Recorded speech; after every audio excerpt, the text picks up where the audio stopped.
Right, ఇప్పటివరకు వార్తల్లోని అంశాలు మనం పరిశీలించినాం. ఆ అంశాలకు సంబంధించి విశ్లేషించడానికి మనతో పాటు బీఆర్ఎస్ సీనియర్ నాయకులు జూమ్ ద్వారా జాయిన్ అవుతున్నారు. వాసుదేవరెడ్డి గారు, నమస్తే వాసుదేవరెడ్డి గారు. నమస్తే సురేష్ గారు. అలాగే ప్రముఖ రాజకీయ విశ్లేషకులు నిఖిల్ గారు కూడా మనకు స్టూడియోలో అందుబాటులో ఉన్నారు. నమస్తే నిఖిల్ గారు. ప్రధానంగా ఫస్ట్ వాసుదేవరెడ్డి గారు, క్రైమ్ రేట్ చూస్తూ ఉన్నాం. లాస్ట్ ఇయర్కి ఈ ఇయర్ చూస్తూ ఉంటే క్రైమ్ రేట్ విచ్చలవిడిగా పెరిగిపోయినటువంటి సందర్భం మనం చూస్తున్నాం. ప్రధానంగా ఎక్కడ పడితే అక్కడ రోడ్లలో, ఇళ్లలో హత్యలు జరుగుతున్నటువంటి సందర్భం మనం చూస్తున్నాం. ప్రధానంగా ఇందులో ఉన్నటువంటి ముఖ్యంగా ఏదైతే ప్రభుత్వంలో ఉన్నటువంటి మంత్రులు కూడా స్వయంగా ఈ అంశం సంబంధించి ఒప్పుకుంటున్నటువంటి సందర్భం మనం చూస్తున్నాం. దీని గురించి మీరేమంటారు? గుడ్ మార్నింగ్ సురేష్ గారు, మీకు ప్యానెల్లో ఉన్న నిఖిల్ గారికి, అదేవిధంగా తెలంగాణ టీ న్యూస్ చూస్తున్న ప్రేక్షకులందరికీ కూడా గుడ్ మార్నింగ్ అండి. ఇవాళ కాంగ్రెస్ ప్రభుత్వం బాధ్యతలు తీసుకున్న నాటి నుంచి వెళ్ళి ఇప్పటి వరకు మేము మొదటి నుంచి వెళ్ళి మొత్తుకుంటున్నాం. ఏంది అంటే పాలన గాడి తప్పింది, ప్రభుత్వం వైఫల్యం చెందింది. ఎంతసేపు వీరికి అడ్మినిస్ట్రేషన్ వైఫల్యాలు స్పష్టంగా కనిపిస్తా ఉన్నాయి. పాలన మీద పట్టు లేకపోవడమే దానికి ప్రధాన కారణం అని చెప్పి అనేక సందర్భాల్లో ప్రధాన ప్రతిపక్ష పార్టీగా మేము ఆరోపించినదే ఇవాళ స్పష్టంగా నేషనల్ క్రైమ్ బ్యూరో రిపోర్ట్కి సంబంధించి ఎన్సీఆర్బిలో స్పష్టంగా మొన్న గురువారం రోజు ఒక రిపోర్ట్ విడుదల చేయడం జరిగింది. దాన్ని బట్టి పరిశీలిస్తే ఇవాళ క్రైమ్ రేటు ఈ తెలంగాణ రాష్ట్రంలో గతంలో ఏ విధంగా ఉండే, ఇప్పుడు ఏ విధంగా ఉన్నది అనేది వారు మొత్తం లెక్కలతో సహా వివరించడం జరిగిందండి. ఇవాళ అనేక సార్లు మేము చెప్పినాం, టీ న్యూస్ ద్వారా కానీ మిగతా మీడియా వేదికల ద్వారా కూడా మేము చెప్పడం జరిగింది. ఒక రాష్ట్రం అభివృద్ధికి సూచిక ఏంది అంటే ఆ రాష్ట్రంలో శాంతి భద్రతలు బాగా ఉంటే మిగతా దేశాల నుంచి వెళ్ళి, విదేశాల నుంచి వెళ్ళి పెట్టుబడులు రావడానికి అవకాశం ఉంటుంది. కానీ ఇవాళ అది లేకపోవడం వల్ల ఈ రాష్ట్రంలో ఈ రాష్ట్ర ప్రభుత్వం చెప్తున్న పెట్టుబడులు లక్షల కోట్లు, వేల కోట్లు అని చెప్పినవన్నీ కూడా బోగస్ అని తేలిపోతా ఉన్నది. దీన్ని బట్టి చూస్తేనే ఈ ఎన్సీఆర్బి లెక్కల కనుక చూస్తే మనం బట్టిగానే తేలిపోతా ఉన్నది. ఇప్పుడు గతంలో పోలిస్తే 2024 రాష్ట్రంలో మొత్తం నమోదైన సంఖ్య, 2024 రాష్ట్రం మొత్తం నమోదైన నేరాలు 2,17,976 ఉన్నాయండి. అంటే 2023 మా ప్రభుత్వం దిగితే దానికి పోలిస్తే 18.7% పెరిగింది నేరాల సంఖ్య. ముఖ్యంగా దాంట్లో ఇవాళ వీళ్ళు డ్రగ్స్కు ఈగలని పేరు పెట్టుకున్నారు కదా, దాన్ని వైఫల్యం చెందడంలో 23లో 1,464 కేసులు నమోదైతే 25లో 2,734 కేసులు నమోదైనాయి. అంటే దాదాపుగా 100% పెరుగుదల ఉన్నది. ఇట్లా అన్ని రంగాలలో, ఒక్క రంగం అని కాదు, అన్ని రంగాలలో నేరాలు సంఖ్య పెరుగుతూ ఉన్నది. మరి ఏం చేస్తూ ఉన్నది హోంశాఖ మంత్రి? ఈ రాష్ట్ర ముఖ్యమంత్రి స్వయంగా హోంశాఖ మంత్రిగా ఉన్నారు కదా, మరి వారి డిపార్ట్మెంట్ ఏం చేస్తూ ఉన్నది? గుడ్డుగుర్రాల పనులు తవ్వుతా ఉన్నదా? ఇవాళ పట్టపగలు ఐపీఎస్ సంబంధించిన భార్యను దారుణహత్య చేస్తూ ఉన్నారంటే, పట్టపగలు ఇవాళ కరీంనగర్ లాంటి టౌన్లో పిఎంజే జ్యువెలర్లో దొంగలు పడ్డారంటే, పట్టపగలు హైదరాబాద్ లాంటి కూకట్పల్లి ఏరియాలో ఆనాడు ఖజానా జ్యువెలర్లో దొంగలు పడ్డారు. అంటే మరి ఏం జరుగుతూ ఉన్నది ఈ రాష్ట్రంలో? హత్యలు, అత్యాచారాలు, దోపిడి దొంగలు స్వైర విహారం చేస్తూ ఉన్నారు ఈ రాష్ట్రంలో. మరి ఈ యొక్క ఇంటెలిజెన్స్ ఎటుపోయింది? ఈ పోలీస్ విభాగం ఏం పని చేస్తూ ఉన్నది? ఈ రాష్ట్ర ముఖ్యమంత్రి గారు ఏం చేస్తూ ఉన్నట్టు? వారికి ఎంతసేపు భూముల మీద ఉన్న ఇంట్రెస్ట్, భూముల మీద ఉన్న ఆలోచన ఇలా రాష్ట్ర ప్రజల పాలన మీద లేనట్టు స్పష్టంగా కనిపిస్తూ ఉన్నది. అందుకే అట్టర్ ఫెయిల్ అయిపోయి ఉన్నది. ఈ యొక్క 30 నెలల్లో కాంగ్రెస్ పాలనా వైఫల్యం స్పష్టంగా కనిపిస్తూ ఉన్నది. అన్ని రంగాలలో, ఈ రంగం ఆ రంగం అని కాదు. ఒక పక్క రైతులు అరికోసపడతా ఉన్నారు, వారి పంటను కొనే దిక్కు లేదు. 15 రోజులు 20 రోజులు మార్కెట్లో పడిగాపులు కాస్తూ ఉన్నారు. ఇలా అరే పండించిన పంటకు మీరు సరైన గిట్టుబాటు ఇయ్యరు, తీసుకొచ్చిన పంటను మార్కెట్లో కొనలేరు, ఇలా రైతులకు అంటగా నిలవలేదు. ఇలా ఏ వర్గం అని అన్ని వర్గాలలో, ఇలా మహిళలకు సంబంధించిన నేరాల విషయంలో దేశవ్యాప్తంగా 24లో నమోదైన నేరాలకు సంబంధించి ఈ యొక్క ఎన్సీఆర్బి లెక్కలు మే 7, 26 విడుదల చేసిన ఇంతకుముందు చెప్పినట్టు దాదాపుగా దేశవ్యాప్తంగా సగటు రేటు 24.9 ఉంటే ఒక తెలంగాణ రాష్ట్రంలోనే ఎఫ్ఐఆర్ల సంఖ్య 1,90,000 మంది ఎఫ్ఐఆర్లు నమోదైనాయి. అంటే ఈ విధంగా ఒక్కటి కానీ కాదు, ఇలా దినసరి కూలీలు 5,745 మంది చనిపోయారు, విశ్రాంత ఉద్యోగులు 35 మంది చనిపోయారు, గృహిణులు 789 మంది చనిపోయారు, వేతన జీవులు వృత్తి నిపుణులు 1000 పైగా చనిపోయారు, విద్యార్థులు 763 మంది చనిపోయారు, నిరుద్యోగులు దాదాపు 100 మంది చనిపోయారు. అదేవిధంగా వ్యవసాయ రంగానికి సంబంధించిన రైతులు దాదాపుగా 2000 మంది రైతులు ఆత్మహత్యలు చేసుకున్న సందర్భం మన కళ్ళ ముందు కనిపిస్తా ఉన్నది. ఇది లెక్కలు. ఇది పార్టీ కార్యకర్తగానో పార్టీ ప్రతినిధిగా నేను చెప్పడం కాదు, ఇవాళ రిపోర్ట్ చెప్తా ఉన్నది, ఎన్సీఆర్బి రిపోర్ట్ చెప్తా ఉన్నది. అంటే ఈ విధంగా రోజు రోజుకు మరి తెలంగాణ రాష్ట్రం దిగజారిపోతా ఉన్నది.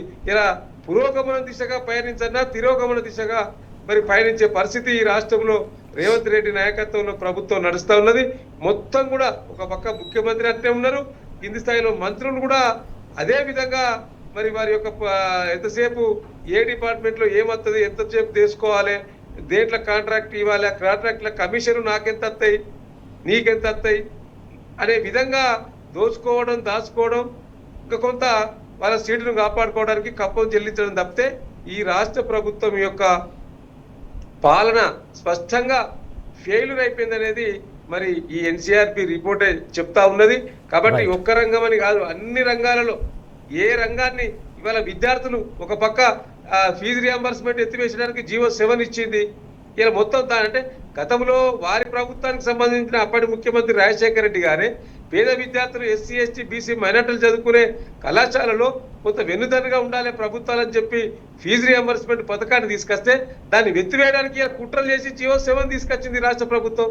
ఇలా నిరుద్యోగులకు ఉద్యోగాల సంఖ్య ఇవ్వలేదు, నిరుద్యోగులు ఒక పక్క ఆత్మహత్య చేసుకునే సందర్భం, రైతులు ఆత్మహత్య చేసుకునే సందర్భం, మహిళలపై నేరాలు జరుగుతూ ఉన్నాయి, పట్టపగలు దొంగతనాలు జరుగుతాయి. ఇవన్నీ దేనికి సూచిక? ఇలా ఈ ప్రభుత్వ వైఫల్యానికి సూచిక కదా.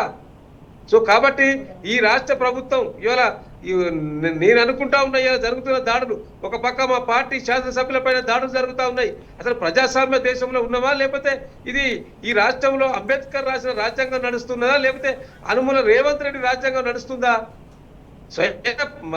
ప్రజాప్రతినిధుల ఇండ్ల పైన, ప్రభుత్వ కార్యాలయ పైన వాళ్ళ వాహనాలను ధ్వంసం జరుగుతూ ఉంటే ఈ ప్రభుత్వం ఏం చేస్తూ ఉన్నది?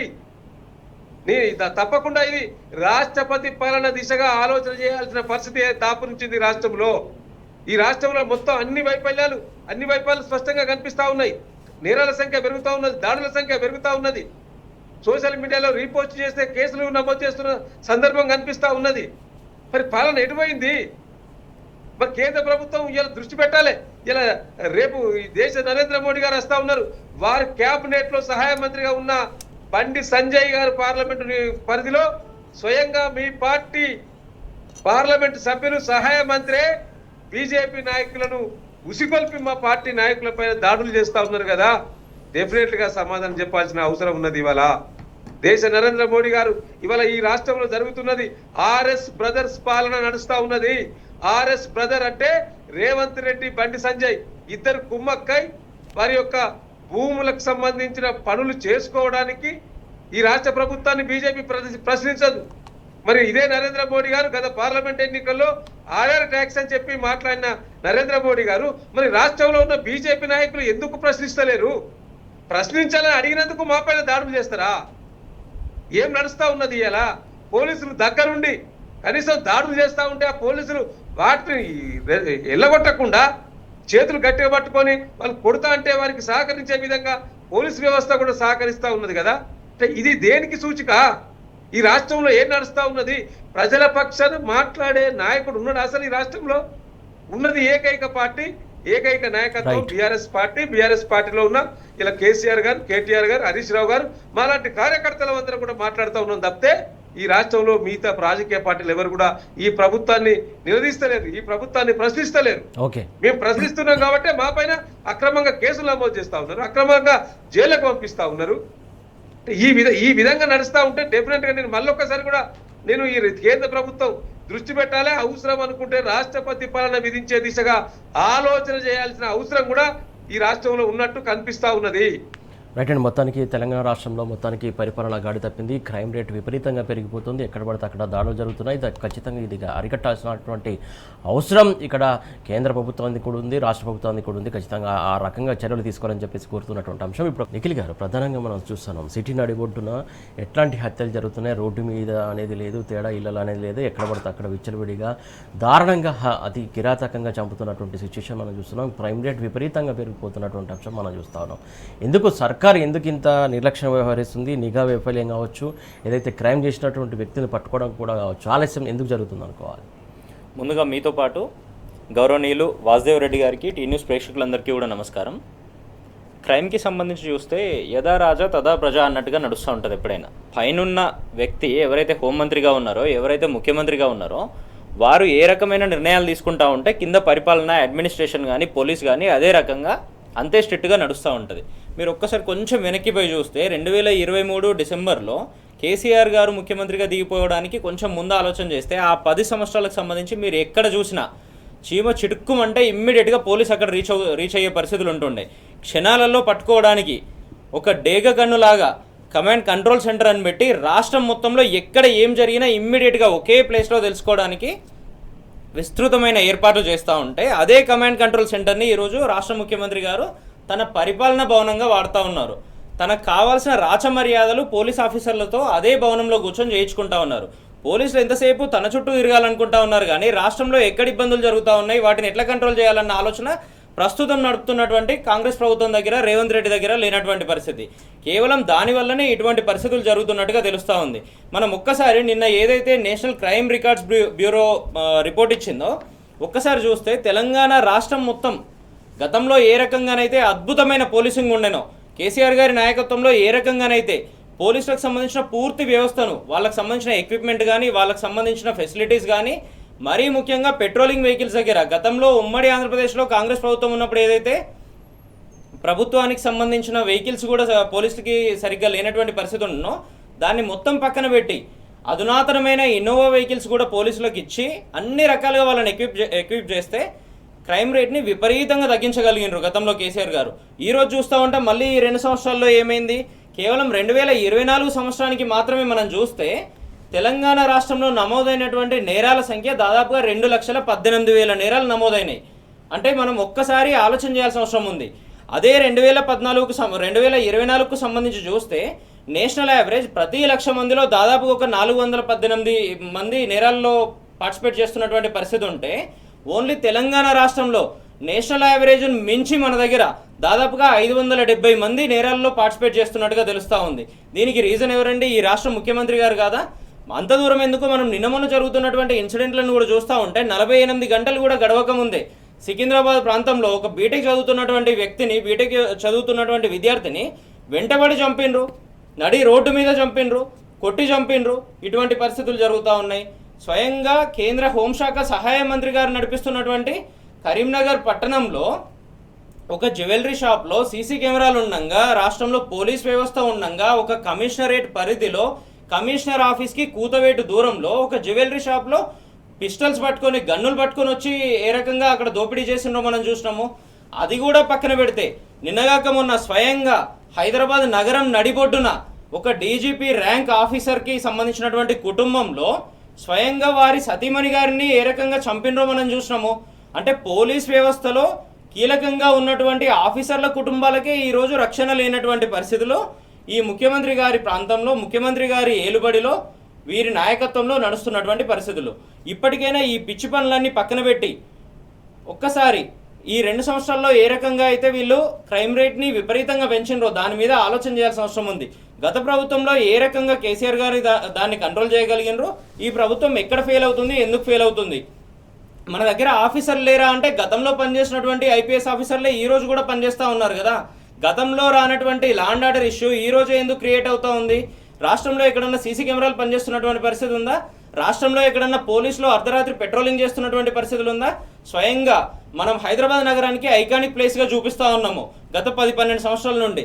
కేబుల్ బ్రిడ్జ్కి సంబంధించి దాదాపుగా 3.5-4 కిలోమీటర్ల కేబుల్ బ్రిడ్జ్ ఉంటే రాత్రి సమయంలో వందలాది మంది యువకులు ఆ కేబుల్ బ్రిడ్జ్ మీద నిలబడతా ఉన్నారు. 10ల సంఖ్యలో యాక్సిడెంట్లు అవుతా ఉన్నాయి ప్రతి వారము. ఈ రోజు వరకు పోలీసు అక్కడ నిలబడుతున్నటువంటి పరిస్థితి లేదు. ఇప్పుడు గంట క్రితం నేను అక్కడ నుండి వస్తుంటే కూడా 10ల సంఖ్యలో అక్కడ యువకులంతా రోడ్ల మీద ఉన్నారు. ఇప్పటి వరకు కూడా అక్కడ పెట్రోలింగ్ చేసినటువంటి పరిస్థితి లేదు. రాష్ట్రంలో సీసీ కెమెరాలు ఉన్నటువంటి పరిస్థితి లేదు. స్ట్రీట్ లైట్లు ఉన్నటువంటి పరిస్థితి లేదు.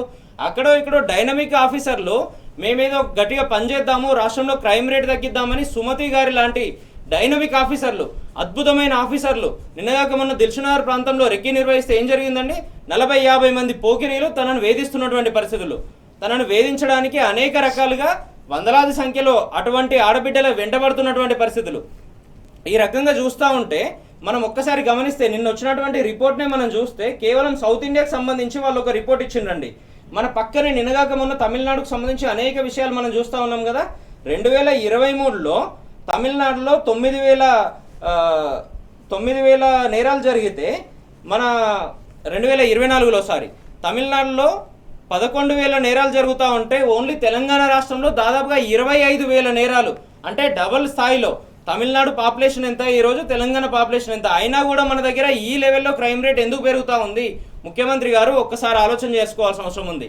ప్రతిపక్ష నాయకులతో కలిసి బీజేపీతో కుమ్మక్కై ఈరోజు భారతీయ జనతా పార్టీ నాయకులు, ఇటువైపు కాంగ్రెస్ పార్టీ నాయకులు ఇద్దరు కలిసి ఒకవైపు ప్రతిపక్షం మీద దాడి చేస్తా ఉన్నారు, ఒకవైపు పోలీసింగ్ మీద వాళ్ళకు ఎటువంటి పట్టు లేనటువంటి పరిస్థితి. ఇట్లా మీరు ఏది చూసినా కూడా ఉంటే వాళ్ళ మీద కూడా అటాకులు చేస్తూ, వాళ్ళ మీద కూడా దొంగ కేసులు పెడుతూ రిమాండ్లకు పంపుతున్నటువంటి ఒక సంస్కృతికి తెరదీసిండ్రు ఈ రేవంత్ రెడ్డి గారు. ఇంకొక అంశం కూడా ఇక్కడ ప్రధానంగా 2023తో పోలిస్తే వీళ్ళు కాంగ్రెస్ సర్కార్ అధికారంలోకి వచ్చిన తర్వాత పదే ఉపదంపుడు ఉపన్యాసాలు చేస్తూ ఉన్నారు. ఏదైతే డ్రగ్స్ రహితంగా రాష్ట్రంగా డ్రగ్స్ రహిత హైదరాబాద్గా తీర్చిదిద్దామని చెప్తున్నారు. కాకపోతే అది ఆ పదాలకే పరిమితం అవుతుంది, ఇంకా విచ్చలవిడిగా పెరిగిపోతుంది కదా రోజు రోజుకి అనేది అంశం ఇక్కడ నివేదిక చెప్తుంది. రాష్ట్రంలో ఎక్కడ చూసినా విపరీతంగా డ్రగ్స్ వాడకం అనేది ఒకవైపు పెరుగుతూ ఉంటే ముఖ్యమంత్రి గారు ఎంతసేపు ఏం మాట్లాడుతూ ఉంటారంటే ప్రతిపక్షంలో అద్భుతంగా పనిచేసి ప్రజల సమస్యలన్నిట్లను పబ్లిక్ డొమైన్కి తీసుకొస్తున్నటువంటి కేటీఆర్ గారి లాంటి వాళ్ళను బదనాం చేయడానికి మాత్రమే ఇటువంటి పదాలు వాడుతూ ఉన్నారు.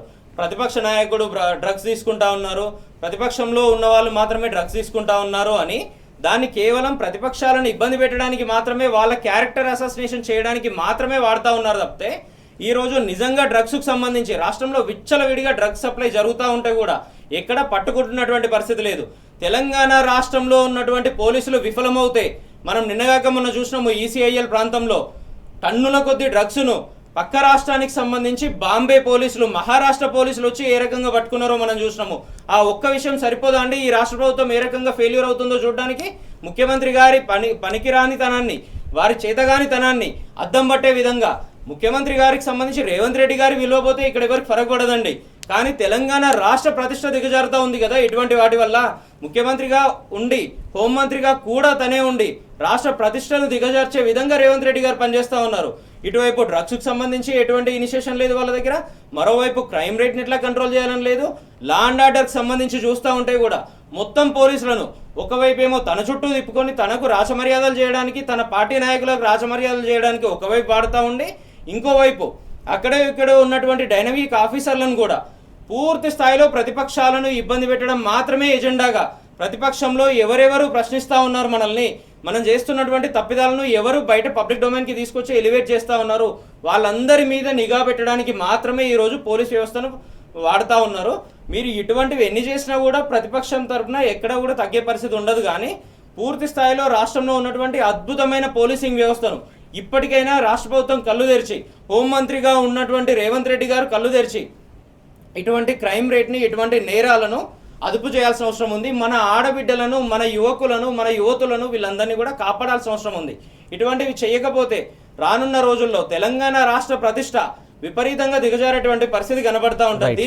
దీనివల్ల ముఖ్యంగా ఏం జరుగుతూ ఉంటుందంటే, గతంలో లా అండ్ ఆర్డర్ అద్భుతంగా ఉంటే ఏ రకంగా కేటీఆర్ గారి నాయకత్వంలో అద్భుతమైన లక్షలాది కోట్ల పెట్టుబడులు వచ్చినాయో, ఈరోజు 1,000 కోట్ల రూపాయల పెట్టుబడి పెట్టడానికి కూడా ఏ కంపెనీ కూడా తెలంగాణ రాష్ట్రంలో ముందుకు వస్తున్నటువంటి పరిస్థితి లేదు.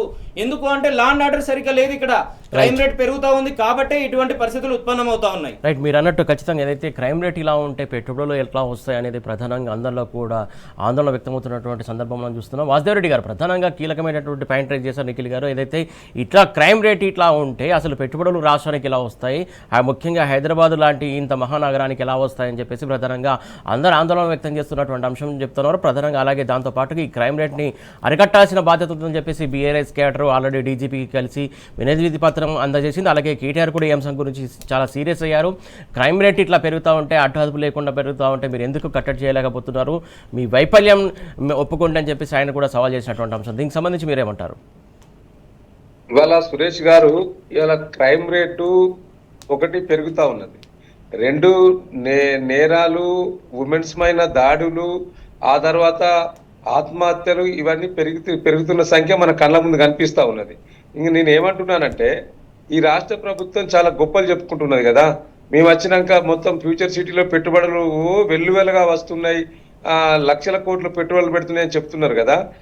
ఏ రాష్ట్రమైనా దేశమైనా ప్రపంచమైనా ఆ రాష్ట్రానికి పెట్టుబడులు రావడానికి ప్రధానంగా 2-3 చూస్తారు సురేష్ గారు. ఒకటి per capita income. Per capita income ఆ రాష్ట్రంలో ఏ విధంగా ఉన్నది అనేది ఒకటి చూస్తారు.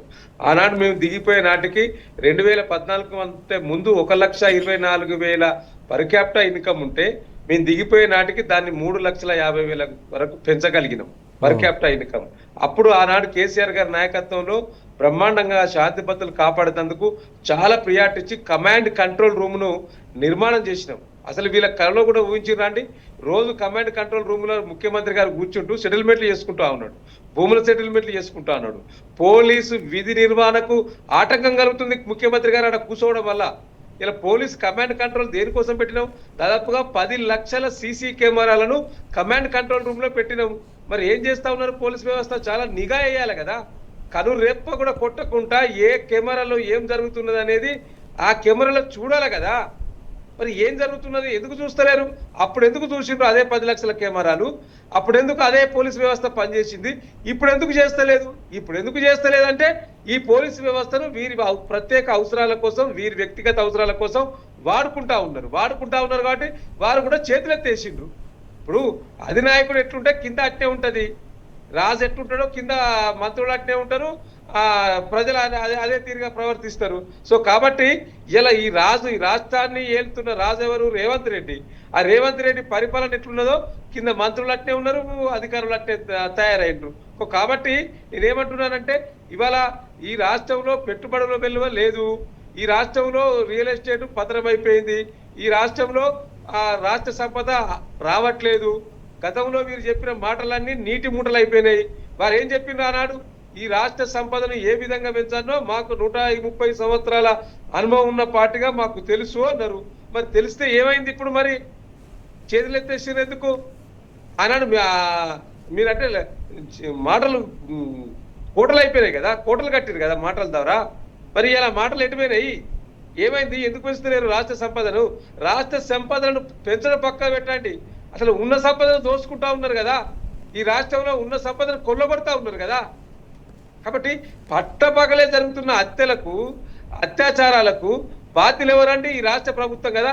కాబట్టి నేను ఇవాళ బీఆర్ఎస్ పార్టీగా డిమాండ్ చేస్తా ఉన్నా, రాష్ట్ర హోంశాఖ మంత్రిగా బాధ్యతలు నిర్వర్తిస్తున్న రేవంత్ రెడ్డి గారు అట్టని ఫెయిల్ అయిపోయింది. వెంటనే హోంశాఖ మంత్రిని నీ దగ్గర నుంచి తీసి ఎవరికన్నా ఇయ్యి. ముఖ్యమంత్రి గారు నువ్వు ఎట్లా ఫెయిల్ అయినావు? కనీసం ఒక అడ్మినిస్ట్రేషన్ చూసే హోంమంత్రి శాఖలోనే ఎవరికన్నా ఇయ్యరాదు. ఇప్పుడు నీ దగ్గరనే హోంశాఖ మంత్రి పెట్టుకున్నారు, నీ దగ్గరనే ఎడ్యుకేషన్ శాఖ మంత్రి పెట్టుకున్నారు వారు, అదేవిధంగా వీరి దగ్గరనే మున్సిపల్ అడ్మినిస్ట్రేషన్ శాఖ మంత్రి పెట్టుకున్నారు. అంటే ఎందుకు మీ దగ్గర శాఖలు ఎందుకు ఉండాలి? ఎందుకు మీరు పునర్విభజన చేసి ఎవరికొకరికి ఎందుకు ఇస్తలేరు? ఎందుకు ఇస్తలేరంటే వాళ్ళ దగ్గర పెడితే వాళ్ళు ఏం చేస్తారో ఏదున్నా నేనే చేయాలి. ఈ 3 శాఖల ద్వారానే ఆదాయం ఎక్కువ రావడానికి అవకాశం ఉంటుంది కాబట్టి ఆ ఇంపార్టెంట్ శాఖలని వారి దగ్గర పెట్టుకున్నారు. సో ముఖ్యమంత్రి గారి వైఫల్యం స్పష్టంగా కనిపిస్తా ఉన్నది. కాబట్టి హోంశాఖ మంత్రిత్వ శాఖను వెంటనే కేటాయించాలని ఇలా మేము డిమాండ్ చేస్తా ఉన్నాం. అదే విధంగా పోలీస్ వ్యవస్థ కూడా, మరి ఆనాడు ఉన్న పోలీస్ వ్యవస్థ ఈనాడు కూడా వాళ్ళే ఉన్నారు కదా. మరి ఉన్నప్పుడు ఎందుకు వైఫల్యం చెందుతా ఉన్నారు? దొరుకుతలేరా మీకు? గిన్ని సీసీ కెమెరాలు పెట్టిరు కదా, 10 లక్షల సీసీ కెమెరాలు కమాండ్ కంట్రోల్లో ఉంచినాం కదా. మరి ఎందుకు వాళ్ళని ఐడెంటిఫై చేయలేకపోతా ఉన్నారు? ఇలా గతంలో ఇదే హైదరాబాద్ నగరంలో మన మియాపూర్లో ఖజానా జ్యువెలర్లో దొంగలు పడ్డారు. పట్టపగలు దోపిడిదారులు బెదిరించి ఒక సినిమాటిక్ గా చేసి మొన్న కరీంనగర్లో జరిగింది, హైదరాబాద్లో జరిగింది. అదేవిధంగా ఇదే జూబ్లీహిల్స్ లో ఇప్పుడు ఐఏఎస్ ఐపీఎస్ కోటర్స్కే రక్షణ లేకుంటే, ఈ రాష్ట్రాన్ని రక్షించే పోలీసు వ్యవస్థ కుటుంబాలకే రక్షణ లేకుంటే సామాన్యులకు రక్షణ ఎక్కడ ఉంటుంది సురేష్ గారు? ఆ దిశగా ఈ ప్రభుత్వం ఆలోచిస్తున్నట్టు కనిపిస్తున్నదా? ఎంతసేపు ప్రతిపక్ష పార్టీని విమర్శించాలి, కేసీఆర్ కుటుంబాన్ని, కేటీఆర్ గారిని విమర్శించాలి. ఈ రాష్ట్రంలో అడుగుతా ఉన్నాను, ఇలా ఈ రాష్ట్ర హోంమంత్రి వైఫల్యం ఉన్నది. కేంద్ర హోంశాఖ సహాయ మంత్రిగా ఉన్న బండి సంజయ్ ఏం చేస్తున్నాడు? గడ్డి వీక్తున్నాడా? ఏం చేస్తా ఉన్నాడు? నీది కూడా పాత్ర ఉన్నది కదా. కేంద్రానికి హోంశాఖ సహాయ మంత్రిగా ఉన్నావు కదా. మరి నీ కరీంనగర్లో పట్ల పగలు దొంగలు పడితే మీరు స్పందించరు, ఈ రాష్ట్రంలో నేరాల సంఖ్య పెరిగితే మీరు స్పందించరు. నీకు సబ్జెక్ట్ ఎట్లాగా లేదు, నీదేమైనా మాట్లాడితే పెప్పే ఇట్లా మాట్లాడు తప్పితే బండి సంజయ్ గారు ఎంతసేపు ప్రతిపక్ష నాయకులను టార్గెట్ చేసి మాట్లాడడం, తల్లిని అవమానపరచడం, తండ్రులను అవమానపరచడం, పుట్టుక గురించి మాట్లాడడం, ఈ ఈ సంస్కృతి సరైంది కాదు. డెఫినెట్గా ఇలా ఈ రాష్ట్రంలో ఒక సామాజిక బాధ్యత గల రాజకీయంలో ఉన్న ప్రతి ఒక్క వ్యక్తి ఎట్ ది సేమ్ టైం రాజకీయంలో ఉండనే కాదు, లేని వాళ్ళు కూడా ఇలా అనేక సందర్భాల్లో స్పందిస్తున్నారు సోషల్ మీడియాలో ఏం జరుగుతుందని. వారికి ఉన్న సోయి మిగతా రాజకీయ పార్టీలకు లేకపోవడం చాలా దురదృష్టకరం సురేష్ గారు. ఇలా కాబట్టి అందుకనే ఇలా అన్ని రంగాలలో వైఫల్యం చెందింది ఇలా ఈ రాష్ట్ర ప్రభుత్వం. అందుకనే పెట్టుబడులు కూడా రావడంలో వీళ్ళు అదే గొప్పలు చెప్తా ఉన్నారు. ఇది పత్రికా ముఖంగా చెప్పడము, లీక్లు చేయడం తప్పితే నిజంగా పెట్టుబడులు వస్తే ఇట్లా ఉండున్నాయి. ఇలా రాష్ట్ర సంపదలు పెరగపోవడా, ఉద్యోగాల సంఖ్య పెరగపోవడా? ఈ ముఖ్యమంత్రి గారే స్వయంగా అన్నారు, రేపు మేము టూరిజం డెవలప్ చేస్తాం, మూసి పరివాహం చుట్టూ పెద్ద పెద్ద బిల్డింగ్లు, హైరేజ్ బిల్డింగ్లు కడతాం, ఆడ కూరగాయలు అమ్ముకోవచ్చు, అక్కడ హోటళ్లలో పనిచేయచ్చు అని చెప్పిండు. అది వీరి పరిపాలనలో రేపు భవిష్యత్ తరానికి ఇచ్చే భరోసా ఏంది అంటే కూరగాయలు అమ్ముకోవడం, హోటల్లో పనిచేయడం ఈ రాష్ట్ర ముఖ్యమంత్రి గారు. అందుకనే అనుభవం చాలా ఇంపార్టెంట్ అండి. కేసీఆర్ గారు తెలంగాణ రాష్ట్రాన్ని తీసుకొచ్చి వచ్చిన తెలంగాణను బ్రహ్మాండంగా 10 కాలాల పాటు ఇక్కడ ఈ రాష్ట్ర భవిష్యత్తును బ్రహ్మాండంగా తీర్చిదిద్దే ఆలోచనతోటి, ఒక ముందు చూపుతోటి అనేక విప్లవాత్మకమైన నిర్ణయాలు తీసుకొని ఈ రాష్ట్రాన్ని అభివృద్ధి పథంలో ముందుకు తీసుకెళ్ళిండు. కట్టిన ఇల్లు, పెట్టిన పొయ్యి పెడితే దాన్ని కంటిన్యూ చేయాల్సిన ఈ రాష్ట్ర ప్రభుత్వం అట్టర్ ఫెయిల్ అయిపోయింది. మళ్ళీ గత రోజులను తీసుకొచ్చింది. మీరు అంటున్నారు కదా మేము పాత రోజులను తీసుకొచ్చాం, నిజంగానే పాత రోజులు వచ్చినాయి. ఉమ్మడి ఆంధ్రప్రదేశ్లో కాంగ్రెస్ గత మిగతా పార్టీల పాలన ఏ విధంగా ఉన్నదో ఇవాళ ఈ తెలంగాణ రాష్ట్రంలో కాంగ్రెస్ అధికారంలోకి వచ్చినాక అదే పాలన మళ్ళీ కళ్ళ ముందు కనిపిస్తా ఉన్నది. అదే కరువు పరిస్థితులు, అదే నేరాలు, అదే ఘోరాలు ఇలా రాష్ట్రంలో కనిపిస్తా ఉన్నాయి. మరి తెలంగాణ తీసుకొచ్చి ఎందుకండి? అందుకనే ఆనాడే పెద్దలు జయశంకర్ గారు, స్వర్గీయ జయశంకర్ గారు చెప్పిండు, తెలంగాణకు స్వీయ రాజకీయ అస్తిత్వమే శ్రీరామ రక్ష అని చెప్పిండు. కానీ ఇలా శ్రీరామ రక్ష, స్వీయ రాజకీయ అస్తిత్వం లేకపోవడం వల్ల ఈ రాష్ట్రంలో కాంగ్రెస్, జాతీయ పార్టీల వైఫల్యాలు స్పష్టంగా మన కళ్ళ ముందు కనిపిస్తా ఉన్నది. ఇలా రైతుల మరణాల సంఖ్యలో ఇలా 2 పార్టీలు దేశంలో, నరేంద్ర మోడీ వైఫల్యం కూడా ఎన్సీఆర్పి స్పష్టంగా కనిపించింది వారి రిపోర్ట్లో. దేశంలో అత్యధికంగా మహారాష్ట్రలో, ఆ తర్వాత కర్ణాటకలో ఆత్మహత్య సంఖ్య మన కళ్ళ ముందు కనిపించా ఉన్నది కదా. అంటే ఈ 2 రాష్ట్రాలలో ఒకటి మహారాష్ట్ర మొదట ఉన్నది, సెకండ్ కర్ణాటక ఉన్నది. 2 రాష్ట్రాల్లో ఒకటి కాంగ్రెస్, ఒకటి బీజేపీ. సో కాబట్టి నరేంద్ర మోడీ వైఫల్యం దేశంలో కనిపిస్తే రాష్ట్రంలో రేవంత్ రెడ్డి వైఫల్యం కనిపిస్తా ఉన్నది. ఇవి చోటెమ్మియే బడేమియా ఇద్దరు ఏదో పెద్ద ఎత్తున కలిసిపోయి ఈ రాష్ట్రాన్ని అభివృద్ధి చేస్తారేమని మేము భావించినాం. సరే మంచిగుంటే ఈ రాష్ట్రం అన్ని రంగాలు అభివృద్ధి చెందుతుంది కావచ్చని భావించినాం. ఆనాడు మమ్మల్ని బదనాం చేశారు.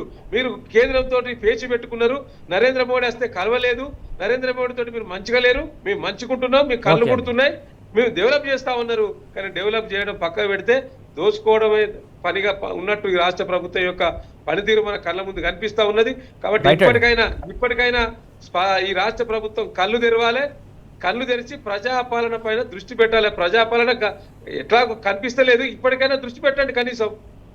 ఓకే అండి, రైట్. మొత్తానికి పాలన అంతా పటకేసింది. ఖచ్చితంగా పాలన వైపు ప్రజల యోగక్షేమాల కోసం ఆలోచించాల్సినటువంటి అవసరం కేంద్ర ప్రభుత్వానికి అలాగే రాష్ట్ర ప్రభుత్వానికి ఉందని చెప్పేసి వాసుదేవరెడ్డి గారు కోరుతున్నటువంటి అంశం. నిఖిల్ గారు, ప్రధానంగా ధాన్యం కొనుగోలుకు సంబంధించి మక్కలు కావచ్చు, లేకుంటే ఎట్లు కావచ్చు, ఎక్కడ కూడా కొనుగోలు కేంద్రాలు ప్రారంభించినటువంటి దుస్థితి మనం చూస్తున్నాం. రైతులు అరిగోసపడుతున్నారు, రైతులు అధికారుల కాళ్ళు మొక్కినా కూడా కనికరించని పరిస్థితి మనం చూస్తా ఉన్నాం. ఎందుకోసం ఇంత పరిస్థితి? రైతులకు సంబంధించి చూస్తే గతంలో కేసీఆర్ గారు ఏ రకంగా రైతులందరినీ కడుపున పెట్టి కాపాడుకున్నారో మనం చూసినాము. రేవంత్ రెడ్డి గారు వచ్చిన తర్వాత రైతులను ఏ రకంగా రాసి రంపాన పెడుతున్నారో కూడా మనం చూస్తూ ఉన్నాము. ఇది ఈరోజు మొదలైంది కాదు, గత 2023 డిసెంబర్ నుండి ఇదే పరిస్థితి కొనసాగుతూ ఉంది. ఈ పంట సీజన్కి సంబంధించి చూస్తే కేవలం వడ్లకు సంబంధించి మనం ఒక్కసారి గమనిస్తే దాదాపుగా ఏప్రిల్ మొదటి వారంలో మొదలవ్వాల్సిన కొనుగోళ్లను ఇప్పుడు మే 2వ వారంలో ఉన్నాము. అంటే 45 రోజులు గడుస్తున్నా కూడా ఇప్పటికీ కూడా రాష్ట్రంలో పూర్తి స్థాయిలో పంట కొనుగోళ్లు మొదలు కానటువంటి పరిస్థితి. దానికి రీజన్ ఏంటంటే మనం ఒక్కసారి గమనిస్తే ముఖ్యమంత్రి గారు కానీ, సివిల్ సప్లై శాఖ కానీ, మార్క్ఫెడ్ కానీ, అటువైపు ఉత్తమ్ కుమార్ రెడ్డి గారు ఆ శాఖ నిర్వహిస్తున్నటువంటి మంత్రివర్యులు కానీ వీళ్ళందరూ కూడా ఎంతసేపు రాజకీయాలు చేయడంలో మాత్రమే బిజీగా ఉన్నారు. పొద్దున్న లేస్తే కేరళలో ఎలక్షన్లు ఉన్నాయా, తమిళనాడులో ఎలక్షన్ ఉందా, పక్క రాష్ట్రాల్లో ఎక్కడ మనం ప్రచారం చేయాలి, లేదంటే హైకమాండ్ దగ్గరికి పోయి ఏ రకమైన లాబింగ్లు చేసుకుంటే మనకు రేపు పొద్దున ఏ పదవులు వస్తూ ఉంటాయి, వీటి మీద మాత్రమే వాళ్ళ ఆలోచన ఉంది తప్పితే రాష్ట్రంలో మనల్ని నమ్మి ఓట్లేసి గెలిపించినటువంటి రైతాంగం ఈరోజు ఇబ్బందులు పడుతూ ఉంది అనే ఆలోచన ఏ కోశాన కూడా లేనటువంటి పరిస్థితి చాలా స్పష్టంగా మన కళ్ళ ముందు కనబడతా ఉంది. ఒకవైపు రైతులకు సంబంధించి దుక్కి దున్నినాడు ఇవ్వాల్సినటువంటి రైతు బంధు ఈ రోజు దాకా ఇయ్యరు. రైతు బంధు ఈరోజు రాహుల్ బంద్ అయినటువంటి పరిస్థితి. రాహుల్ గాంధీ గారికి వందలాది కోట్లు తెలంగాణ నుండి హైకమాండ్కు పోతూ ఉంటాయి, కానీ తెలంగాణ రైతులకు ఎక్కడ కూడా రూపాయి తీసుకొచ్చినటువంటి పరిస్థితి లేదు, రూపాయి వాళ్ళ అకౌంట్లోకి వేసినటువంటి పరిస్థితి లేదు. ఇక్కడ ఏం జరుగుతూ ఉంటుందంటే ఒకవైపు రైతులకు ఇవ్వాల్సినటువంటి రైతు బంధు ఇవ్వరు, వాళ్ళకి ఇవ్వాల్సినటువంటి యూరియా లాంటి పెస్టిసైడ్స్ ఇచ్చేటువంటి పరిస్థితి లేదు. ఆ తర్వాత కనీసం వాళ్ళ అదో ఇదో కష్టపడి ఏదో పంటలు సాగు చేస్తూ ఉంటే సరిగ్గా కరెంట్ ఇచ్చినటువంటి పరిస్థితి లేదు. గతంలో ఉమ్మడి ఆంధ్రప్రదేశ్లో ఉమ్మడి కాంగ్రెస్ పాలనలో ఏ రకంగా అయితే రైతులందరూ అర్ధరాత్రి అపరాత్రి అనే తేడా లేకుండా పొలాల దగ్గరికి పోయి ఏ రకంగా పాము కాట్లకు తేలుకాట్లకు గురై చనిపోయినరో, లేదంటే ఈ మందు దాగి చనిపోయినటువంటి పరిస్థితులు ఉండేనో, పురుగు మందులు దాగి, అదే పరిస్థితులు ఈరోజు మళ్ళీ రేవంత్ రెడ్డి గారు కాంగ్రెస్ ప్రభుత్వం తీసుకొచ్చినటువంటి పరిస్థితి. మరీ ముఖ్యంగా కొనుగోళ్లకు సంబంధించి చూస్తూ ఉంటే రాష్ట్రంలో దాదాపుగా ఒక 10,000 కొనుగోలు కేంద్రాలు ఏర్పాటు చేయాల్సినటువంటి పరిస్థితి ఉంటే కూడా నెల 15 రోజులు అవుతుంటే కూడా ఈ రోజు కూడా అనేక సెంటర్లలో కొనుగోలు మొదలుపెట్టినటువంటి పరిస్థితి రాష్ట్రంలో మీరు గమనిస్తూ ఉంటే, ముఖ్యంగా మా సిరిసిల్ల నియోజకవర్గానికి సంబంధించి చూస్తూ ఉంటే కూడా గ్రామాల్లో ఉన్నటువంటి సర్పంచులు అక్కడ ఉన్నటువంటి రైతుల ఇబ్బందులు చూడలేక, ఆ గోసపడలేక ప్రతిరోజు కలెక్టర్ కార్యాలయానికి పోయి ప్రతిరోజు అధికారుల దగ్గరికి పోయి ఇప్పటికైనా కనీసం మొదలు పెట్టండి, రానున్న రోజుల్లో వర్షాలు వచ్చే పరిస్థితులు కనబడతా ఉన్నాయి, రైతులందరూ ఇబ్బంది పడతా ఉన్నారు. ఒకవైపు ఎర్రటి ఎండలో వాళ్ళు ఇబ్బందులు పడతా ఉంటే ఒకవేళ వర్షం వస్తే కనుక వాళ్ళు 6 నెలలు కష్టపడి పండించినటువంటి ప్రతి గింజ వర్షంలో తడిసిపోయే ప్రమాదం ఉంటుంది. మీరు ఎట్లాగూ తడిసిన ధాన్యాన్ని కొనే పరిస్థితులు లేవు. గతంలో కేసీఆర్ గారు చివరి గింజ వరకు అది తడిసి మొలకొచ్చినా కూడా కొనండి అని ఆదేశాలు ఇచ్చిండ్రు. ఈ ప్రభుత్వంలో అటువంటి ఆదేశాలు లేకపోవడంతో పాటు సరిగ్గా ఉన్నదాన్నన్నా కొనండి అని అంటే దానికి తాలు పేరు పెడతా ఉన్నారు, ఇంకోటి పెడతా ఉన్నారు. ప్రతి బస్తాకి 40 కిలోల బస్తాకి 3-3.5 కిలోలు తాలు తీస్తున్నటువంటి పరిస్థితి. అట్లా చూస్తూ ఉంటే సర్పంచ్లు ఒకవైపు డైరెక్ట్గా కలెక్టర్లకు రిప్రజెంటేషన్లు ఇస్తున్నా కూడా స్వయంగా మా స్వగ్రామంలో దిలీప్ అనే ఒక సర్పంచ్ కలెక్టర్ కార్యాలయానికి 6 సార్లు తిరిగిండ్రు ఇప్పటి వరకు. మా దగ్గర పంట కొనుగోలు చేయండి, ఇప్పటికైనా మీరు ఆ లారీలను పంపండి, మార్కెట్తో కోఆర్డినేట్ చేయండి అని. ఈ రోజు వరకు ఈ 45 రోజుల్లో ఒక్క గింజ కూడా ఎత్తినటువంటి పరిస్థితి లేదు. ఈ రకంగా మీరు రోజు పొద్దున ఏ న్యూస్ పేపర్ ఓపెన్ చేసినా, ఏ ఛానల్ ఓపెన్ చేసినా కూడా వేలాది సెంటర్లలో ఇదే పరిస్థితులు కనబడతా ఉన్నాయి. అక్కడ ఉన్నటువంటి నాయకులంతా కూడా ప్రతిపక్ష పార్టీల నాయకుల దగ్గర పోతా ఉన్నారు. ఆ రైతులంతా కూడా మీరన్నా మా కోసం మద్దతుగా నిలబడండి, ఈ కొనుగోలు కేంద్రాలు తెరిపించే విధంగా పనిచేయండి అని. ఇంత జరుగుతున్నా కూడా రాష్ట్ర ప్రభుత్వం దగ్గర ఎక్కడ చీమ చిటుక్కుమన్నట్టు కూడా చీమ గుట్టినటువంటి పరిస్థితి కూడా లేనటువంటి పరిస్థితి. ఒకవైపు రైతులకు రైతు బంధు ఇవ్వకుండా ఇబ్బందులు పెడతా ఉంటారు. మీరే హామీ ఇచ్చినటువంటి పంట బోనసు, వీళ్ళు గతంలో ఏం చెప్పిందంటే మీరు ఎక్కడ వడ్లు పండించినా కూడా ప్రతి క్వింటాల్కి మద్దతు ధర ఇవ్వడంతో పాటు 500 రూపాయల బోనస్ ఇస్తామన్నారు. అధికారంలోకి రాగానే ఏం చేసిండ్రు, లేదు మేము సన్నవడ్లకు మాత్రమే ఇస్తామని మాట మార్చిండ్రు. పోనీ ఆ సన్నవడ్ల కన్నా ఇస్తున్నారా అని అంటే అసలు కొనుగోలులే మొదలు చేయనటువంటి పరిస్థితి. ఒక్క గింజ కూడా కొనుగోలు మొదలు కాని సెంటర్లు దాదాపు కొన్ని వేల సంఖ్యలో ఈ రాష్ట్రంలో ఉన్నాయి ఈరోజు. ఇదంతా చూడలేక రైతులు ఏం చేస్తూ ఉన్నారు, మీరు ఎక్కడ సోషల్ మీడియా ఓపెన్ చేసి చూసినా కూడా, ఏ పేపర్ ఓపెన్ చేసినా చూసినా కూడా చాలా ప్రముఖంగా వార్తలు వస్తున్నటువంటి పరిస్థితులు. ఆ రైతులందరూ కూడా అధికారుల దగ్గరికి స్వయంగా పోయి నిన్నగాక మొన్న మీరు చూస్తూ ఉంటే మంచిర్యాల జిల్లాకు సంబంధించి అక్కడ ఉన్నటువంటి అడిషనల్ కలెక్టర్ చంద్రయ్య గారు కనబడితే స్వయంగా రైతులంతా పోయి వాళ్ళ కాళ్ళ మీద పడి అయ్యా మా పంట కొనుగోలు చేయండి అని ఈరోజు రైతులు అధికారుల కాళ్ళ మీద పడి ఏడ్చి ఇబ్బందులు పడుతున్నటువంటి దుస్థితులను ఈ రాష్ట్ర ప్రభుత్వం వాంటెడ్గా క్రియేట్ చేస్తున్నట్టుగా తెలుస్తూ ఉంది. రైతులందరినీ అరిగోస పెడుతున్నట్టుగా తెలుస్తూ ఉంది. ఇది కేవలం ఈ రోజు జరిగినటువంటి ఇన్సిడెంట్. ఈ రకంగా ప్రతిరోజు వందలాది ఇన్సిడెంట్లు జరుగుతూ రైతులందరినీ రాసి రంపాన పెడుతున్నటువంటి ఈ కాంగ్రెస్ ప్రభుత్వం ఎంతో కాలం ఉండే పరిస్థితి లేదు. మహా అయితే ఇంకో 2 సంవత్సరాలు ఉంటారు అంతే. ఆ తర్వాత ఎప్పుడైనా కూడా గత 10 ఏళ్లలో కేసీఆర్ గారు ఏ రకంగా రైతులను కాపాడుకున్నారో మళ్ళీ అటువంటి రోజులు రావాలని స్వయంగా రైతులే ఎక్కడికక్కడ చెప్తున్నటువంటి పరిస్థితులు. కేసీఆర్ గారు ఉన్నప్పుడే బాగుండే, కేసీఆర్ గారే అన్ని రకాలుగా మాకు మద్దతుగా నిలబడ్డారు, మమ్మల్ని అప్లిఫ్ట్ చేసిండ్రు అని. ఒకానొక సమయంలో చూస్తే 2014కు ముందు కేవలం 64 లక్షల టన్నుల వరి ధాన్యం తెలంగాణ రాష్ట్రంలో పండిస్తే కేవలం 10 సంవత్సరాల్లో 2023 డిసెంబర్లో కేసీఆర్ గారు దిగిపోయే నాటికి 1,50,00,000 టన్నులకు దాన్ని తీసుకుపోయినటువంటి చరిత్ర కేసీఆర్ గారిది. అది ఊరికేనే జరగలేదు కదా. ఈ రకంగా రైతును అన్ని రకాలుగా కాపాడుకుంటే, ఆన్ టైంలో కరెంట్ ఇస్తే, ఆన్ టైంలో నీటి సప్లై చేస్తే, ఆన్ టైంలో యూరియా ఇస్తే, ఆన్ టైంలో పురుగు మందులు ఇస్తే, ఈ రకంగా అన్ని రకాలుగా రైతు బంధుతో పాటు అన్ని రకాలుగా కాపాడుకుంటేనే గతంలో అటువంటి పరిస్థితులు ఉత్పన్నమైనాయి. ఆ రకంగా తెలంగాణ రైతన్న దేశంలోనే నెంబర్ 1 అయినటువంటి పరిస్థితులు. ఇప్పటికైనా రేవంత్ రెడ్డి గారు కళ్ళు తెరిచి, ఉత్తమ్ కుమార్ రెడ్డి గారు కళ్ళు తెరిచి ఈ రకంగా రైతులను అరిగోస పెట్టకుండా పూర్తి స్థాయిలో కొనుగోళ్లను ఇమ్మీడియట్గా మొదలు పెట్టాల్సిన అవసరం ఉంది. రైతు ఏడ్చిన రాజ్యం కానీ, ఎద్దేడ్చిన వ్యవసాయం కానీ బాగుపడినట్టు దేశ చరిత్రలో ఎక్కడ లేదు అని మనం చెప్తా ఉంటాము. కాంగ్రెస్ పార్టీ కళ్ళు తెరిచి రైతన్నలను కాపాడుకోవాల్సిన అవసరం ఉంది ఇప్పటికైనా. రైట్, మొత్తానికి ఏదైతే రైతుల పక్షపాతిగా వ్యవహరిస్తుంది, ప్రధానంగా రైతులకు అన్యాయం చేస్తుంది. అడుగడుగున రైతులు చాలా ఇబ్బందులు పడుతున్నా కూడా ఎక్కడ కూడా పంటల కొనుగోలు కేంద్రాలు ఏర్పాటు చేయలేని పరిస్థితి కనబడుతుంది. ప్రధానంగా దళారీ వ్యవస్థను కూడా పెంచి పోషిస్తుంది కాంగ్రెస్ సర్కార్ అంటూ కూడా ఆరోపిస్తున్నటువంటి అంశం. వాసుదేవరెడ్డి గారు, ప్రధానంగా 2024లో సున్నం చెరువు దగ్గర ఏదైతే ఒక భవనం కూల్చివేశారో హైడ్రా అధికారులు, ప్రధానంగా అది కాస్త ఇప్పుడు అది బఫర్ జోన్లోకి రాదు, మీరు కట్టుకోవచ్చు అంటూ కూడా వాళ్ళకు మెసేజ్ ఇవ్వడం కావచ్చు, పొరపాటున కూల్చినా మీరు కట్టుకోండి అని చెప్తే వాళ్ళు బాధితులు ఏదైతే హైడ్రా అధికారులనే దానికి నష్టపరిహారం ఇవ్వాలని చెప్పేసి కోరుకుంటే మీరు కోర్టులో వెళ్ళండి, కోర్టులో తేల్చుకోండి అని చెప్పేసి అలా ఉచిత సలహా ఇవ్వడం వెనుక అసలు ఆంతర్యం ఏంటి అసలు? అంటే పొరపాటున కూర్చామని చెప్పేసి ఒప్పుకోవడం ఏంటి అసలు? ఏంది అసలు? ఏం అర్థం కావట్లేదు. ఇవాళ ఈ రాష్ట్ర ప్రభుత్వం యొక్క చర్యలు, ఆలోచన విధానం మనకు స్పష్టంగా కనిపిస్తూ ఉన్నది. వారు ఎవరి ప్రయోజనం కోసం పనిచేస్తూ ఉన్నారు. మేము మొదటి నుంచి చెప్తా ఉన్నాం. మొట్టమొదట ఈ రాష్ట్ర ప్రభుత్వం వచ్చిన నాడే డిసెంబర్లో వస్తే నాకు తెలిసి జనవరిలో ఫిబ్రవరిలో హైడ్రాను తీసుకొచ్చి పేదల గుడిసెలను, పేదల ఇళ్లను కూలగొట్టే ప్రక్రియకు ప్రారంభం చేసింది అన్నాడు. బుల్డోజర్ రాజకీయాన్ని మొట్టమొదటినే ప్రారంభించింది. ఆదిలోనే అసలు ఈ రాష్ట్ర పరిస్థితులు ఏంది, ఈ రాష్ట్రంలో ఏది ప్రధాన అంశంగా, ప్రియారిటీ అంశంగా తీసుకోవాలనే ఆలోచన విధానాన్ని కూడా ఈ రాష్ట్ర ప్రభుత్వం చేయలేదు. చేయకపోవడానికే ఇప్పుడు కారణం ఇది ఒకటే కాదు. ఇప్పుడు సున్నం చెరువుకు సంబంధించిన బిల్డింగ్ ను కూల్చి పొరపాటు జరిగింది అని చెప్పి హైడ్రా చాలా శుతిమెత్తగా చెప్పడం ఏదైతే ఉందో, అదే కాకుండా మొన్న అంబర్పేటకు సంబంధించిన చెరువు విషయంలో కూడా, ఈ హైదరాబాద్ నగరంలో అంబర్పేటకు సంబంధించిన చెరువులో బతుకమ్మ కుంట, దాని పేరు బతుకమ్మ కుంటను పెద్ద ఎత్తున కూడా దాన్ని డెవలప్ చేసి ముఖ్యమంత్రి గారు స్వయంగా హాజరయ్యి దీన్ని కాపాడినం బతుకమ్మ కుంటను అని చెప్పి గొప్పగా చెప్పిండు కదా. సుప్రీంకోర్టు మొట్టికాయలు ఇచ్చింది. అది ప్రైవేటు స్థలం అని చెప్పి, అది ప్రైవేటు వాళ్ళదని చెప్పి సుప్రీంకోర్టు తీర్పిచ్చింది. తీర్పిచ్చినాక ఏమైంది, ఆ బతుకమ్మ కుంటలో ఏవైతే వీళ్ళు కొన్ని డెవలప్మెంట్ యాక్టివిటీ చేసిండ్రో అవన్నీ తీసేయమని చెప్పింది. మొత్తం తీసేసిండ్రు. ఆ పార్కులో బోర్డ్స్ తీసేసిండ్రు, హైడ్రా అనే బోర్డు తీసేసిండ్రు.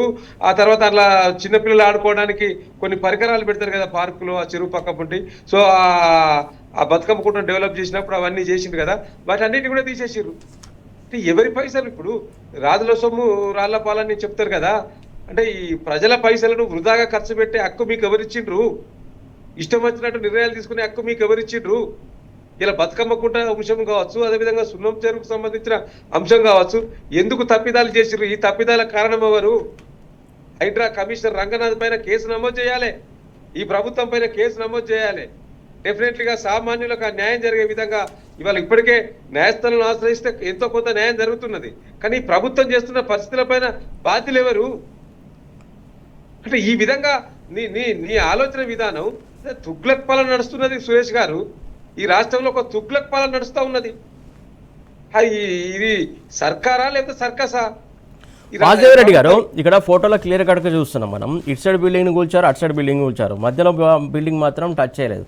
అంటే ఇది అక్కడ బఫర్ జోన్లోకి ఇట్లా వస్తుంది. అసలు ఏంది ఎఫ్టీఎల్ ఏంది, ఈ లెక్కలు ఏంది, అసలు ఏ లెక్కల ప్రకారం వీళ్ళు కూల్చుతున్నారు అనుకోవాలి? ఏంది అసలు? లెక్కల పత్రాలు ఏమి లేవండి, టార్గెటే లెక్కలు వాళ్ళకు. అలాంటి సురేష్ గారు టార్గెట్ అంటే సురేష్ గారిది ఎట్లయినా అది బఫర్ జోన్లో వస్తుంది అంటారు, లేకపోతే ఎఫ్టీఎల్ పరిధిలో ఉన్నదంటారు, ఇంకేదో పరిధి ఉన్నదని చెప్పి కనీసం ఒక మూలన్నా గులగొట్టుకొని పోతారు. వారికి నచ్చితే నంబర్, నచ్చకుంటే ఇంకోటి అన్నట్టు వారికి నచ్చింది వదిలిపెడతారు. మనం ఈ రాష్ట్రంలో హైడ్రా మొదలైన కంచెలు చెప్తా ఉన్నాం. ఈ రాష్ట్ర ప్రభుత్వంలో కీలక పదవిలో ఉన్న పొంగులేటి శ్రీనివాసరెడ్డి గారు, వివేక్ గారు, అదేవిధంగా ఇంకా చాలా మంది మంత్రులు, చాలా మంది కాంగ్రెస్ నాయకులు వాళ్ళ ఇండ్లు ఎఫ్టీఎల్ పరిధిలో ఉన్నది, బఫర్ జోన్లో ఉన్నది. స్వయాన ఈ రాష్ట్ర ముఖ్యమంత్రి గారి సోదరుదే ఎఫ్టీఎల్ పరిధిలో ఉన్నదని చెప్పి ఆరోపించడం అది వాస్తవం అని చెప్పి తేల్చిరు. అది హైకోర్టు నుంచి స్టే అయితే అక్కడనే ఉంటుంది. మిగతా వాళ్ళకి స్టేలు రావు. స్టేలు వచ్చినా వాటిని వదిలిపెట్టరు. సాటర్డే సండే మొదలుపెట్టి కూర్చోడం మొదలు పెడతారు. ఇవాళ మీరు చూపించినట్టు ఇలా మీ టీవీస్లో వస్తా ఉన్న అదొక క్లిప్ కనుక గమనిస్తే అది కూలగొట్టిర్రు. కూలగొట్టాక ఇప్పుడు చావు కబురు సల్లగా చెప్పినట్టు అది పొరపాటు జరిగింది, మళ్ళీ మీరు కట్టుకోండి బిల్డింగ్ అంటే ఏందన్నట్టు అసలు ఏం నడుస్తూ ఉన్నది రాష్ట్రంలో? అరే పెద్ద పెద్ద బిల్డింగులు కూల్చేసి పొరపాటు జరిగిందంటే దీని బాధ్యులు ఎవరు? అందుకేనా మున్సిపల్ శాఖ అడ్మినిస్ట్రేషన్ మంత్రిగా నీ దగ్గర పెట్టుకున్నది ముఖ్యమంత్రి గారు? ఎవరిని కూలగొట్టాలి, ఎవరిని కూలగొట్టద్దని ఆదేశాలు ఇవ్వడానికేనా? ఈ శాఖ పొరపాటున ఇంకెవరికన్నా ఇస్తే ఇంకేం దందాలు చేస్తారో ఈ దందాలన్నీ నేనే చేయాలి. సిటీలో పెద్ద ఎత్తున కూడా ఐరేజ్ బిల్డింగ్ నడుస్తూ ఉన్నాయి కదా, దాంట్లో కమిషన్ తీసుకోవాలంటే ఈ శాఖ నా దగ్గరనే ఉండాలని అందుకేనా పెట్టుకున్నది. ఓకే అండి. సో కాబట్టి ఇవాళ సామాన్యులకు పేద ప్రజలకు అండగా ఈ ప్రభుత్వం పనిచేస్తలేదు. బడా నేతలకు బడా బాబులకు దాసోహంగా ఈ రాష్ట్ర ప్రభుత్వం పనిచేస్తున్నట్టు కనిపిస్తా ఉన్నది. అధికార యంత్రాంగం కూడా ఆ విధంగానే తయారైంది. కాబట్టి వీటన్నిటి మీద తప్పకుండా ఇప్పటికే మా పార్టీ మొదటి నుంచి కూడా హైడ్రా బాధితులకు, మూసీ బాధితులకు, అనేక మంది బాధిత సమాజానికి అండగా నిలుస్తున్నది ప్రధాన ప్రతిపక్ష పార్టీగా బీఆర్ఎస్. రాష్ట్ర ప్రభుత్వం కూడా చెంపలేసుకొని తప్పైంది అని చెప్పి ఆ యొక్క ఇబ్బంది కలిగిన వ్యక్తులు ఎవరైతే ఉన్నారో వారికే రాష్ట్ర ప్రభుత్వం స్వయంగా కూలగొట్టిన బిల్డింగ్ను మళ్ళీ యథావిధిగా స్థాపించే విధంగా సహకారం చేయాలని మేము డిమాండ్ చేస్తా ఉన్నాం. రైట్ నిఖిల్ గారు, ప్రధానంగా అంటే ఏదైనా కంప్లైంట్ వస్తే ఆ కంప్లైంట్ సంబంధించి పూర్తిగా పూర్వపరాలన్నీ పరిశీలించిన తర్వాతనే చర్యలు తీసుకోవాలి. అంటే వాళ్ళు తీసుకున్నటువంటి చర్యలు పొరపాటు జరిగింది, తప్పైందని చెప్పేస్తే ఇప్పుడు ఎవరు ఆ నష్టపరిహారం ఎవరు ఇవ్వాలి, వాళ్ళ పరిస్థితి ఏంది, ఎన్ని కోట్లు ఖర్చు పెట్టారు, వాళ్ళ ఆశలు అయిపోయినటువంటి సిచ్యువేషన్ మనం చూస్తున్నాం. అధికారులు ఇలాంటి పొరపాటు చేయొచ్చా? అయితే రాష్ట్ర ప్రభుత్వం ఎట్లా నడుస్తుందంటే ఈరోజు ఒక పిచ్చోన్ చేతిలో రాయి లాగుంది రాష్ట్రం పరిస్థితి. ఈరోజు నేను ఈ మాట ఎందుకంటున్నా అంటే ఇదే హైడ్రా అనేది తీసుకొచ్చి గతంలో డిజాస్టర్ మేనేజ్మెంట్ అనేది 2016-17 నుండే కేటీఆర్ గారు అద్భుతంగా వాటిని ఎక్విప్ చేసి పురపాలక శాఖను అద్భుతంగా నడిపినటువంటి పరిస్థితులు మనం చూసినాము. దాన్ని ఏం చేసిండ్రు వీళ్ళు అధికారంలోకి రాగానే 2023 డిసెంబర్లో కాంగ్రెస్ ప్రభుత్వం అధికారంలోకి రాగానే ముఖ్యమంత్రి గారు ఛార్జ్ తీసుకోగానే వారు అనేక పథకాలకు ఇందిరమ్మ పేరు పెడుతూ వచ్చిండ్రు కదా. అదేవిధంగా వాళ్ళు పేరు అఫీషియల్గా పెట్టకుండా నడుపుతున్నటువంటి మరొక పథకం ఇందిరమ్మ ఇండ్లు కూల్చే పథకం హైడ్రా.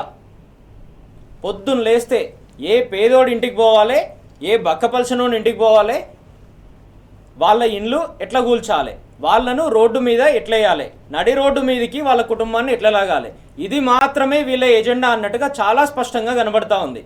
నేను ఈ రకంగా ఎందుకంటున్నా అంటే మీరు ఒక్కసారి ఆలోచన చేస్తే సున్నం చెరువుకు సంబంధించి గతంలో జరిగినటువంటి అనేక విషయాలను ఒక్కసారి మీ దృష్టికి తీసుకొస్తా. నేను ఇదే సున్నం చెరువుకు సంబంధించి 2024 మే 8 నాడు అంటే వీళ్ళు అధికారంలోకి వచ్చిన తర్వాత 6 నెలల తర్వాత రాష్ట్ర ప్రభుత్వం ఏం చెప్తుందండి, సున్నం చెరువు పరిధి 42 ఎకరాల 7 గుంటలు అని చెప్తుంది. ఇదే హైడ్రా కమిషనర్ ఏం చెప్తాడండి, సున్నం చెరువు పరిధి 26 ఎకరాలు అని చెప్తా ఉంటాడు. 2016లో అంటే కేసీఆర్ గారు ముఖ్యమంత్రి అయిన 2 సంవత్సరాల తర్వాత హెచ్ఎండిఏ ఆల్రెడీ ప్రిలిమినరీ నోటిఫికేషన్ జారీ చేసింది. ఏమని, సున్నం చెరువు పరిధి 32 ఎకరాలని. 2014లో మే 14 నాడు అంటే తెలంగాణ స్వరాష్ట్రం ఏర్పడడానికి కొద్ది రోజుల ముందు అప్పుడు కంబైన్డ్ ఏపీలో రాష్ట్ర ప్రభుత్వం ఏం చెప్పిందండి, సున్నం చెరువు పరిధి 15 ఎకరాల 23 గుంటలు అని చెప్పింది. రెవెన్యూ డిపార్ట్మెంట్ ఏం చెప్తా ఉంటుందండి, సున్నం చెరువు పరిధి 24 ఎకరాలు అని చెప్తా ఉంటుంది. అంటే ఒకటే రాష్ట్ర ప్రభుత్వంలో ఇన్ని రకాల కన్ఫ్యూజన్లు ఉన్న తర్వాత దీని మీద ఈ రోజు వరకు ఎక్కడ క్లారిటీ లేనటువంటి పరిస్థితి, రాష్ట్ర ప్రభుత్వం దగ్గర కూడా క్లారిటీ లేనటువంటి పరిస్థితి. అంత క్లారిటీ లేనటువంటి పరిస్థితి ఉన్నప్పుడు కూడా ఎవరి ఆదేశాల మేరకు ఎందుకో అంత ఆగమేఘాల మీద హైడ్రా అధికారులు పోయి సున్నం చెరువు చుట్టుపక్కల ఉన్నటువంటి వందలాది ఇళ్లను ఎవరి కోసం కూల్చేస్తూ ఉంటారండి. దుర్గం చెరువు ఎఫ్టీఎల్ పరిధిలో ఉన్నటువంటి ముఖ్యమంత్రి గారి సోదరుడి ఇంటి మీదకేమో ఏ హైడ్రా పోదు, ఏ బుల్డోజర్ పోదు.